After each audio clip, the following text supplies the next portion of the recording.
دا د الله جل شانه ارشاد دی. ان الصلاة تنهى عن الفحشاء والمنکر.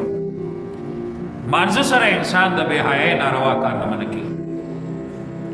په دې وجه باندې د مانځه قیام او د مانځه رکوع، قوما، جلسه، سجده صحیح انداز سره اطمینان سره ادا کول، چې تر څو پورې په مانځه کې تعدیل الارکان نه وي.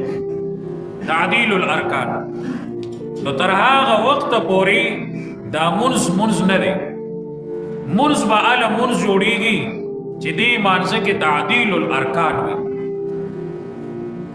تعدیل الارکان رکوع اطمینان سره کولو، سجده اطمینان سره کولو، او قوما او جلسه په اطمینان سره کولو. کم از کم په رکوع کې او سجده کې 3 کرتا تسبیحات سبحان ربی العظیم او سبحان ربی الاعلی وی. دومره ایثارېدل په دې رکوع، سجده او قوما او جلسه کې چې د بدن هر یو جوړ خپل جوړ سره قرارې او ځای ونیسي.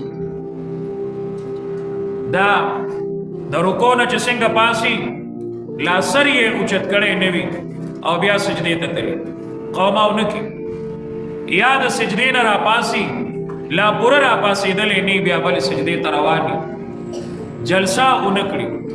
نو دې ته خو رسول الله صلی الله علیه وسلم د کارغه ټونګې ویلي، نقر الغراب، دا خو د کارغه ټونګې دي چې زر زر وي. داسې منځ خو تعالی را فایده نه درکوي.